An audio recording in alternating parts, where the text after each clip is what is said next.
Salut à tous et à toutes, je m'appelle Hugo et je suis producteur de musique et de vidéos à Wild Wild. Pour ceux qui ne me connaissent pas, je compose entièrement toutes mes chansons, instrus, paroles, voix, mixing et mastering, et je réalise aussi tous mes clips ainsi que la post-prod.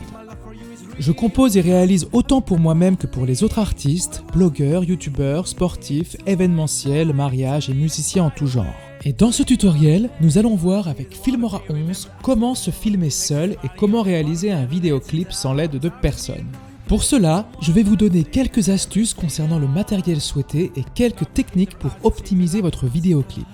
Si vous voulez comprendre comment cela fonctionne et connaître ces astuces utiles pour se démarquer en réalisant une vidéo seule, restez avec nous et je vous expliquerai tout cela en détail.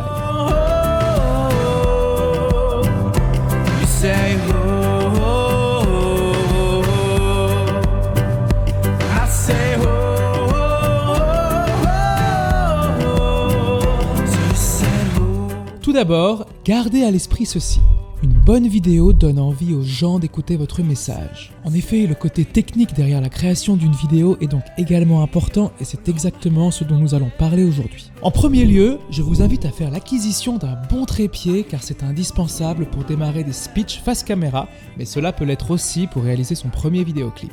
Et oui, de plus, un trépied est un accessoire que l'on peut garder plusieurs années, donc évitez les premiers prix. Prenez donc un trépied stable et qui monte assez haut. Cela permet de mettre ses yeux à hauteur de caméra et éventuellement mettre la caméra en légère plongée, ce qui est très judicieux pour mettre en valeur son visage ou un plan de scène. Comme deuxième conseil, et celui-ci n'est pas des moindres, je pense que ce dernier va peut-être changer votre vie, notamment lorsque vous vous filmez seul en extérieur. Prenez avec vous un deuxième trépied. Et oui, en effet, ce deuxième trépied sera indispensable si vous souhaitez réaliser des speeches face caméra ou si vous souhaitez tout simplement obtenir des plans de scène en pleine nature. Et là, vous vous demandez, mais alors pourquoi un deuxième trépied ? Pourquoi faire ? Et là, quand je vais vous donner la réponse, vous allez dire « Ah, mais c'est pas bête en fait !» Eh bien, ce trépied va vous permettre de réaliser votre mise au point et vous placer correctement dans la scène. Je m'explique. Placez votre trépied pour réaliser votre cadrage et une fois la position trouvée, vous n'avez plus qu'à faire la mise au point sur celui-ci. Donc soit vous pouvez la faire manuellement directement avec votre objectif, soit vous pouvez le faire en automatique et une fois la mise au point effectuée sur le trépied, vous rebasculez en manuel afin de conserver la mise au point de manière fixe. Dès lors, vous pouvez ensuite vous placer dans votre scène en étant sûr d'être net. Je ne vous comprends pas toujours. C'est si simple, merde. De plus, si vous avez plusieurs caméras, vous pourrez utiliser ce deuxième trépied comme deuxième angle de cadrage, donc c'est pas mal. Alors ? C'est pas mal, hein ? Par conséquent, avoir deux trépieds avec soi permet à la fois d'avoir une vidéo plus professionnelle avec plusieurs angles de cadrage et une mise au point efficace. Comme troisième conseil, et je le dis souvent, filmez en 4K. Pour ceux ayant un matériel plus professionnel et des caméras plus optimisées, je vous invite donc à filmer en 8K. Aussi, choisissez un bel arrière-plan. Et oui, filmer en 4K ou en 8K vous permet de vous démarquer de cet arrière-plan et obtenir un bel effet de flou. En fonction du matériel que vous avez, je vous invite donc à zoomer le plus possible avec votre objectif et à effectuer la mise au point une fois le zoom effectué. Cela permettra de vous détacher de votre arrière-plan et de donner un aspect plus cinématique à votre vidéo. C'est de toute beauté. Comme cinquième conseil, si vous disposez d'un drone, je vous invite à l'utiliser afin de donner un plan de scène plus large et par conséquent une meilleure dynamique à votre vidéo. Et oui, les plans de scène plus larges peuvent être utiles lorsque vous filmez dans des endroits assez insolites, en montagne ou dans des endroits où il est difficile d'obtenir le même plan de scène avec votre trépied ou votre caméra. Ainsi, le drone vous permettra de vous filmer dans tous les angles que vous souhaitez. Vous pouvez dès lors positionner votre drone dans plusieurs angles différents, de face, de dos, vue d'en haut, de profil droit et de profil gauche, et je vous invite à répéter la scène avec tous ces angles différents en effectuant les mêmes mouvements. Cela vous permettra au montage de découper en plusieurs plans et d'obtenir ainsi les bons raccords, donnant un aspect d'avoir été filmé par plusieurs caméras en même temps.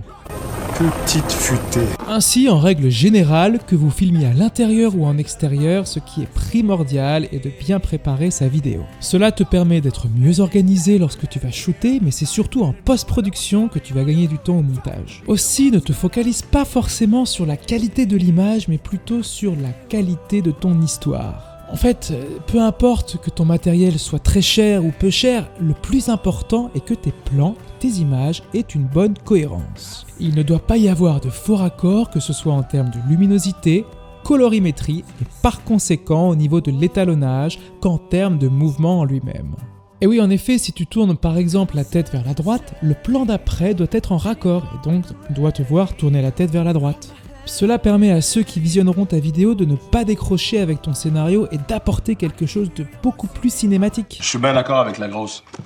Et oui, en effet, et peu importe que ton matériel soit avec une caméra qui filme en 8K, en 6K ou en 4K, le plus important est donc l'histoire et la manière dont ta vidéo est réalisée. Par conséquent, le plus important est que tu développes ta créativité et le combo développement de ta créativité et bonne qualité de vidéo feront toute la différence et permettront de mettre ton clip au même niveau qu'un clip professionnel, même si tu as réalisé celui-ci tout seul. Donc soit vous pouvez la faire manuellement directement avec votre objectif, soit vous pouvez le faire en automatique et une fois la mise au point effectuée sur le trépied, vous rebasculez en manuel afin de conserver la mise au point de manière fixe.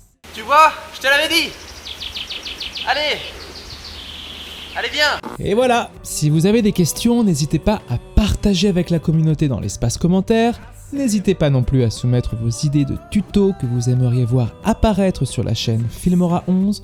Merci d'avoir regardé cette vidéo jusqu'au bout et si vous avez aimé, n'hésitez pas non plus à mettre un petit pouce bleu. Pour les nouveaux ici, abonnez-vous à la chaîne Filmora 11.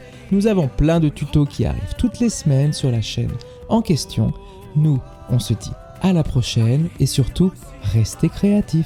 Jesus just to pretend that you're okay. Just keep it straight with me no matter what you wanna say. 'Cause I wanna leave alone even if I don't miss you. I'm gonna get away from all that shit 'cause I don't care. So I prefer to be alone and lonely than to be the one who messed up every day. Someday I will find the time to remember that you were mine. Alright, I wanted to be like the Rolling Stones. Finally I found myself alone and I'm screaming that you'd never mind.